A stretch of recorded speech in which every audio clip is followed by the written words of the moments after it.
If those words, everywhere you look, everywhere you go,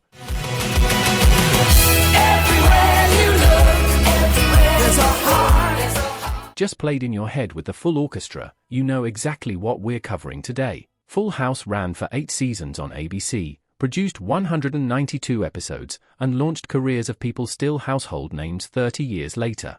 Today we go behind the Tanner front door into what the show never put in the script. From the lead actor who quit before episode 1 to the twins who almost didn't survive their pilot, to the revival that split the cast in complicated ways. 15 facts about Full House that most fans have never heard. Welcome to Sitcom Secrets, where every rewatch reveals something new. Let's get into it. Fact 15. Danny Tanner had already been cast by someone else. The Full House pilot was filmed twice. The Danny Tanner people know, Bob Saget, the warm, bumbling widowed dad, wasn't the original. Actor John Posey filmed the first version. Creator Jeff Franklin wanted Saget from the start, but Saget was contracted to CBS's The Morning program. When he became available, Franklin didn't just recast. He ran a chemistry test on the set of Perfect Strangers with Saget, Stamos, and Collier. They clicked. The entire pilot was reshot at a cost of roughly $1 million. John Posey's heart was broken. The Tanner family was assembled from a reshoot that almost never happened. Fact 14. The babies who almost didn't make the cut. Producers needed twins for Michelle. Infant labor laws limited on-set time, so doubling up was the only solution. Dozens of twin pairs came through casting. The Olsens, then 11 months old, were hired not because they were the cutest, but because they were the only pair who didn't cry. Then John Stamos got them fired. During the pilot, both twins screamed through a scene no matter how many times the crew switched them out. Stamos, fresh off General Hospital and not thrilled about sharing his spotlight with infants, told producers it wouldn't work. The Olsens were replaced. The replacements were worse. Within days, Stamos asked for the Olsens back. The twins who would build a billion-dollar fashion empire almost lost the role before the first episode aired. Fact 13. The star who wanted out before it started. Stamos came to Full House in 1987 as a certified TV heartthrob from General Hospital. Full House was pitched to him as something like Bosom Buddies, adult-focused comedy with kids in the background. He expected to be the center. At the first table read, 5-year-old Jodie Sweetin started reading Stephanie's lines. The room erupted. Stamos sank down in his chair as the laughter kept coming for the kid and not for him. He walked out, called his agent, and said, "Get me off this show." Early reviews predicted it wouldn't survive until Thanksgiving. Stamos stayed. He's called it one of the most humbling experiences of his career. The central character wasn't Jesse or Danny, it was love itself. Fact 12. The Uncle Joey Alanis Morissette connection.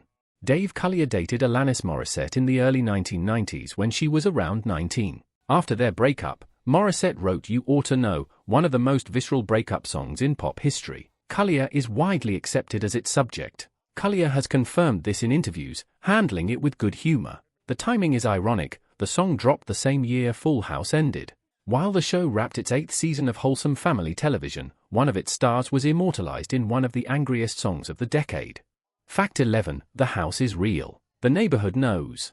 The Tanner family home, the Victorian painted lady at 1709 Broderick Street in San Francisco's Alamo Square, is real. It wasn't a set, it wasn't a Los Angeles stand-in. For years, its owners navigated the tourism industry Full House created around their front door. In 2016, creator Jeff Franklin bought the property for approximately $4 million, partly as a preservation decision. The house remains one of the most recognized addresses in San Francisco. Its neighbors have had mixed feelings about this for nearly 4 decades. Almost the entire show filmed in Los Angeles. The one piece that's genuinely real, the house, is genuinely, permanently San Francisco. Fact 10. The show that almost died after season 1. Full House's first season was, by any standard, a failure. It ranked near the bottom of the Nielsen charts. Its Metacritic score was 31 out of 100, generally unfavorable. ABC almost cancelled it at season's end. What saved it was a scheduling decision. In season 2, Full House aired immediately after Perfect Strangers, an established hit. The lead-in audience carried over, ratings climbed, and by season 3 it was a Nielsen top 30 fixture. It eventually anchored ABC's T-GIF block and ran until 1995. One scheduling decision changed the entire arc of Full House. Fact 9. The sponsors in the living room. Full House used product placement throughout, Pampers in Michelle scenes, Kodak film and Panasonic TVs in the Tanner living room. This was standard practice in the late 1980s and early 1990s. By its peak, Full House pulled 20+ million viewers per episode. The Tanner living room was one of the most watched rooms in America. Whatever was in it, people noticed. Fact 8. What the laugh track was hiding. Full House filmed with a live studio audience, but when the Olsen twins were on set as infants, unpredictable, with no concept of marks or timing, the audio was sweetened. Additional laugh responses were added in post-production. Why? The twins worked under strict labor limits, so scenes broke into very short takes. They switched constantly. The audience waited. Sometimes they wondered. Sometimes they cried. The laugh track smoothed over it all. The warmth you remember was partly constructed. Television is always a collaboration between what happens and what gets delivered. If you're enjoying these facts, hit that like button. It really helps us keep making content like this. Fact 7. The very special episode formula was forced on the show. Jeff Franklin's original concept was about 3 stand-up comedians sharing a house, adult-focused, comedy-forward. ABC wanted their version of Family Ties, warm, safe, family-oriented. Franklin agreed to the pivot, but didn't anticipate how aggressively the network would push for very special episodes. Drug use, peer pressure, eating disorders, death, divorce. Full House addressed all of it in earnest, lesson at the end of 22 minutes format. Some episodes became the show's most discussed. Others were mocked for interrupting the show's comedic rhythm. Franklin has acknowledged the tension between what the network wanted and what he envisioned. The hugs were often mandatory. Fact 6. The show was edited for every era it played in. Full House never really went off the air. After its 1995 cancellation, it went into syndication and has essentially been playing somewhere ever since. Each platform brought its own standards and cuts. Episodes were trimmed to fit syndication slots. Jokes, references, and scenes were softened or removed as the show moved from late 1980s ABC to 1990s cable to 2000s family channels to streaming. A show produced for one audience played to 30 years of different ones. The Full House you grew up with may not be exactly the Full House that aired. Fact 5. Kimmy Gibbler was written to leave. Kimmy Gibbler, the loud, boundary-free neighbor played by Andrea Barber, wasn't designed to last. She was written as a short-term foil for DJ, meant to fade after season 2. Audiences disagreed. Kimmy kept coming back because viewers liked her there. By the final season she was a fixture. When Netflix's Fuller House developed in 2016, Barber, who'd left acting for 2 decades, was brought back as one of the show's 3 leads. The character written to be written out became the one they built a sequel around. Fact 4. The San Francisco that never existed. Almost nothing in Full House filmed in San Francisco.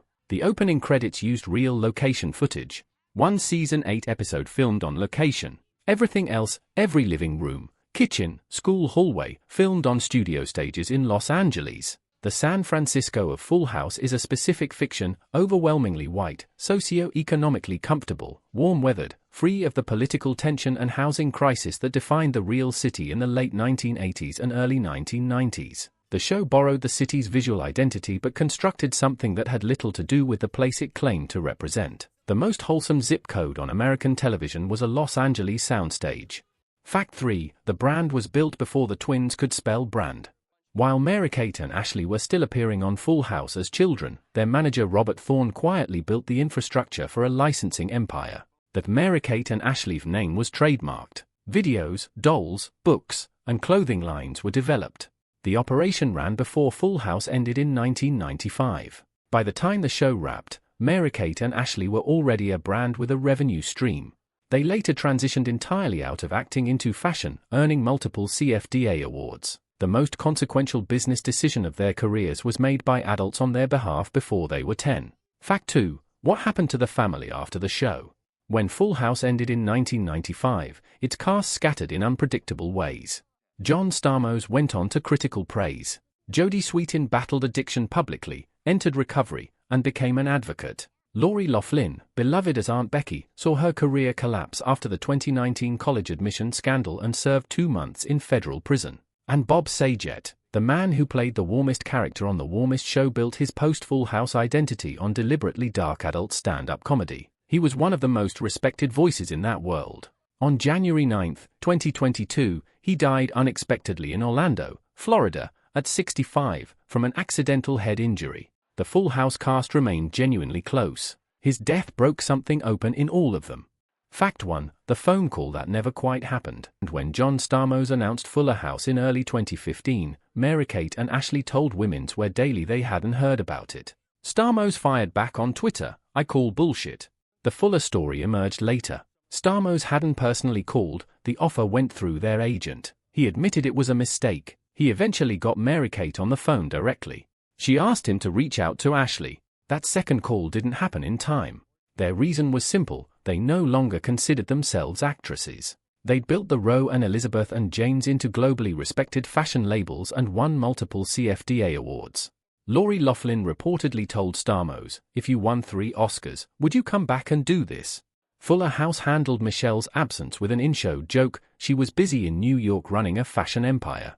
Well, Michelle sends her love, but she's busy in New York running her fashion empire. A wink at the Olsen's real lives that landed differently depending on whether you thought it was affectionate or passive-aggressive.